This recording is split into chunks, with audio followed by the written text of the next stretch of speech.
एकजुट होंगे तो 2024 के चुनाव में जो देश की जनता का है वो निर्णय बहुत अच्छा आ जाएगा।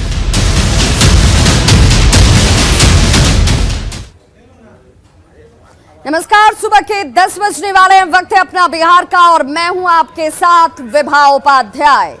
बिहार में महागठबंधन की सरकार बनते ही सीएम नीतीश कुमार नई भूमिका में पूरी तरह से एक्टिव हो गए हैं। तेलंगाना के सीएम केसीआर का बिहार दौरा, नीतीश का केंद्र की नीतियों पर निशाना साधना, 2024 के लोकसभा चुनाव में मोदी सरकार के खिलाफ विपक्षी एकता की अपील, बीजेपी को 50 सीटों पर समेटने पर जोर देने की बात। ये बीटल नस्ल की बकरियों को पालते हैं। 1 लीटर दूध को 100 रुपए में बेचते हैं। हर महीने लगभग 30 लाख कमाते हैं।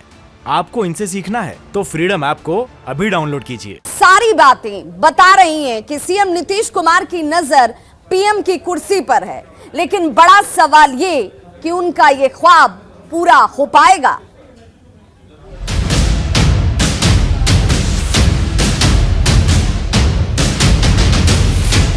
के लोग एकजुट होंगे तो 2024 के चुनाव में जो देश की जनता का है वो निर्णय बहुत अच्छा आ जाएगा।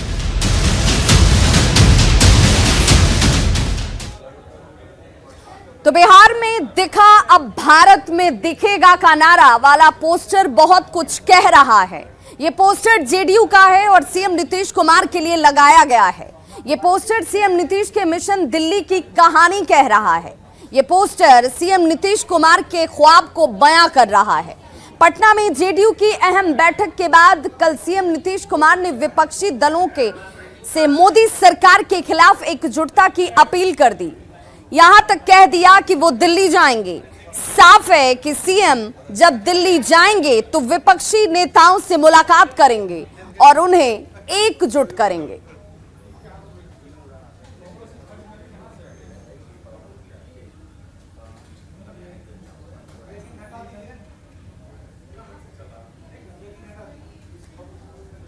तो जेडीयू कार्यालय में लगे पोस्टर पर अब कांग्रेस नेता प्रेमचंद्र मिश्रा का बड़ा बयान सामने आ गया। प्रेमचंद्र मिश्रा ने कहा कि मैंने ऐसा कोई पोस्टर देखा ही नहीं जिसे जेडीयू ने जारी किया हो। उन्होंने ये भी कहा कि जेडीयू कार्यालय में लगे पोस्टर पर किसी निवेदक का नाम नहीं है। हो सकता है सत्ता से अलग होने के बाद ये बीजेपी की कारस्तानी हो। बीजेपी कुछ भी कर सकती है। हो सकता है रात में जाकर बीजेपी वालों ने पोस्टर को टांग दिया हो। भ्रम पैदा करने के लिए बीजेपी के नेता कुछ भी कर सकते हैं। प्रेमचंद्र मिश्रा ने यह भी कहा कि हर पार्टी के लोग चाहते हैं उनके नेता आगे बढ़ें और ये कांग्रेस भी चाहती है राहुल गांधी प्रधानमंत्री बने। नीतीश कुमार ने कभी नहीं कहा कि वो प्रधानमंत्री पद के उम्मीदवार हैं। 2024 में प्रधानमंत्री पद का उम्मीदवार कौन होगा इस पर अभी निर्णय हुआ ही नहीं है। सभी लोग विपक्ष के लोग एकजुट होंगे तो 2024 के चुनाव में जो देश की जनता का है वो निर्णय बहुत अच्छा आ जाएगा। अब दिल्ली जा रहे हैं क्या सर? दिल्ली जा रहे हैं।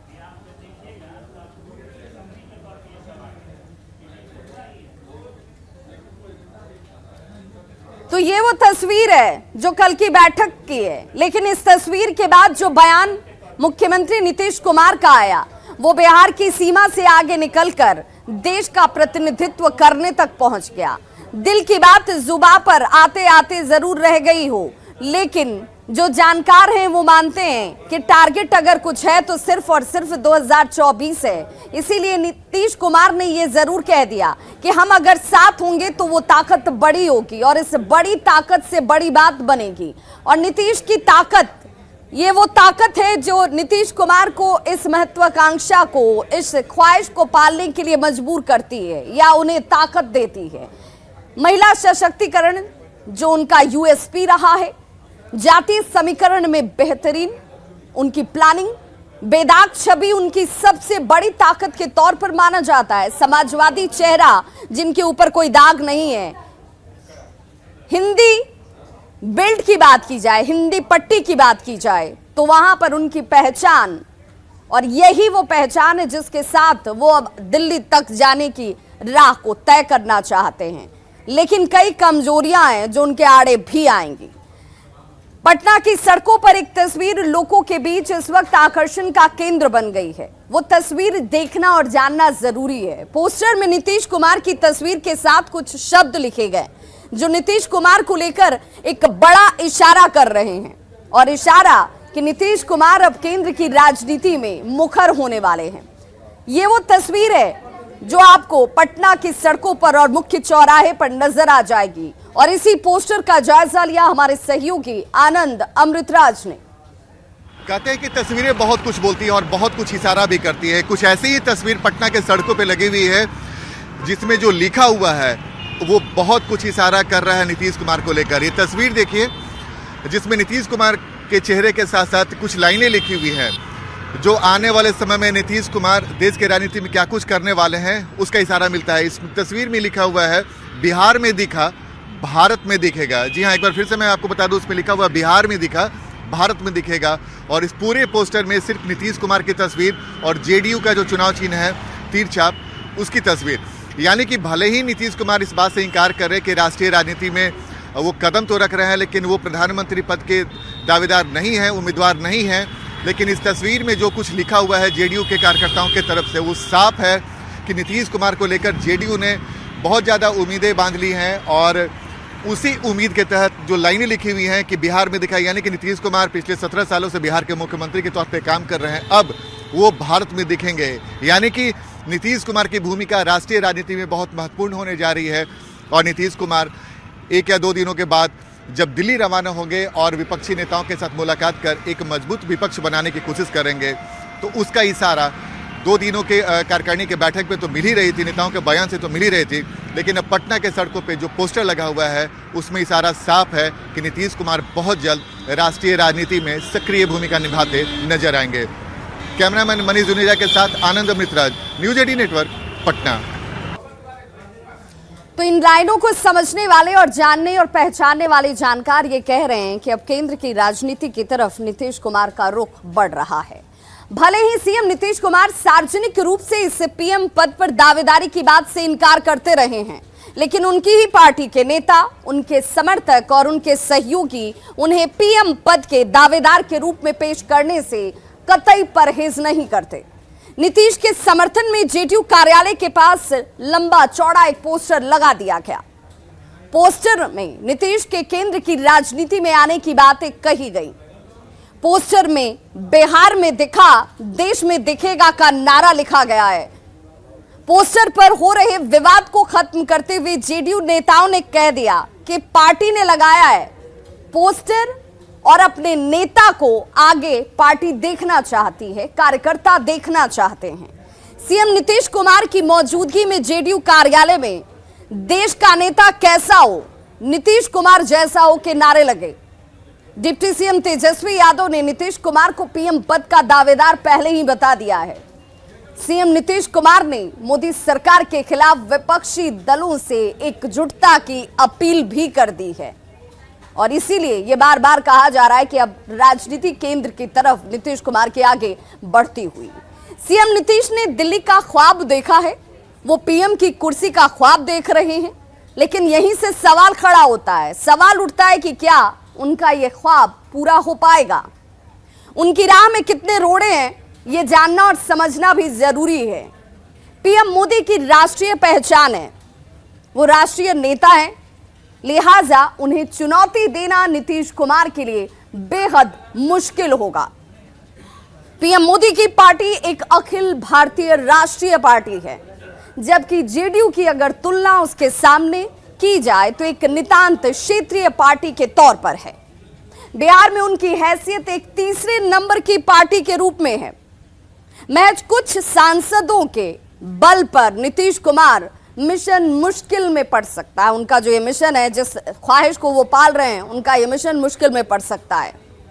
बिहार से बाहर जेडीयू अपने ही विधायकों को संभाल कर रख नहीं पा रही, ये सवाल भी उनके सामने इस वक्त चुनौती के तौर पर खड़ा है।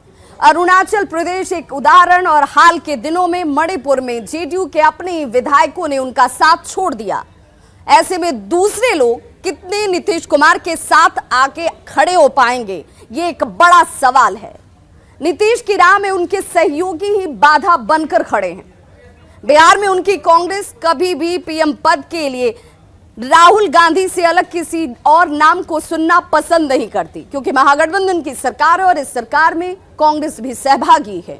पश्चिम बंगाल की बात कर लें तो पश्चिम बंगाल की मुख्यमंत्री ममता बनर्जी की छवि एक जुझारू नेता की है। वो एक महिला नेता भी हैं और बंगाल में उनकी बेहद मजबूत पकड़ है। ममता के तेवर को देखते हुए ये कहा जा सकता है कि उन्हें मनाना आसान नहीं रहने वाला है। पंजाब की जंग जीतने के बाद इस रेस में एक और नाम जो जुड़ गया वो अरविंद केजरीवाल का, जिनकी महत्वाकांक्षा कुलांचे मार रही है। प्रधानमंत्री के तौर पर वो भी अपने आप को एक मजबूत दावेदार मानते हैं। अरविंद केजरीवाल 2024 में मोदी और बीजेपी का विकल्प बनने का ऐलान पहले ही कर चुके हैं। ऐसे में नीतीश के पास कितना स्पेस बचेगा ये तो आने वाला वक्त तय करेगा। तेलंगाना के केसीआर की चर्चा भी जरूरी है और साथ ही महाराष्ट्र के शरद पवार के पास भी अपना अपना एजेंडा है और इसी एजेंडे के सामने नीतीश का एजेंडा कितना मजबूत साबित होगा ये इस वक्त सबसे बड़ा सवाल है। इन चुनौतियों के बीच नीतीश की ताकत को भी जरा जानिए और समझ लीजिए। बिहार ही नहीं, पूरे हिंदी पट्टी की अगर बात की जाए तो नीतीश की पहचान और उनकी पहचान के साथ स्वीकार्यता है। नीतीश के पास एक अपना लंबा सियासी अनुभव है। जातीय समीकरण की अगर बात करें, क्योंकि इससे बाहर बिहार की सियासत निकलती नहीं है, जातीय समीकरण में भी नीतीश कुमार फिट बैठते हैं। महिला सशक्तिकरण जो कि नीतीश कुमार अपने यूएसपी के तौर पर हमेशा से दिखाते रहे, इसी सशक्तिकरण का काम उनकी एक बड़ी ताकत है। भ्रष्टाचार रहित बेदाग छवि उनकी एक बड़ी पहचान है। नीतीश की पहचान एक समाजवादी नेता के रूप में है और इसीलिए ये ख्वाब, ये ख्वाहिशें और ये बड़ा सवाल और जिस दिल्ली कूच करने की बात कही जा रही है, यानी केंद्र की राजनीति की तरफ आगे बढ़ने की दावेदारी पेश की जा रही है, उसके पीछे का एक मजबूत आधार यही है। लेकिन कुछ कमजोरियां भी हैं। ताकत के साथ इन कमजोरियों को भी जान लीजिए जो नीतीश के साथ नीतीश की छवि पलटने वाली नेता की बन गई है। बार बार पलटने वाली जो छवि है वो नीतीश कुमार के लिए कहीं मुसीबत खड़ी न कर दे, ये चुनौती उनके सामने जरूर है। नीतीश कुमार की छवि समझौतावादी नेता की भी बन गई है। नीतीश कुमार अब क्षेत्रीय नेता, अब तक जो उनकी भागीदारी रही है या उनकी जो छवि है वो क्षेत्रीय नेता के तौर पर ही है। जेडीयू की अगर बात करें तो जेडीयू का आर्थिक विजन जो है अभी तक अस्पष्ट है, यानी इसकी स्पष्टता लोगों के बीच है नहीं। नीतीश कुमार की पकड़ युवाओं पर नहीं है। युवाओं का एक बड़ा तबका उन्हें अपने नेता के तौर पर अभी तक स्वीकार नहीं कर पाया है और ये भी एक बड़ी चुनौती उनके सामने और एक बड़ी कमजोरी भी नीतीश कुमार के सामने नजर आ रही है।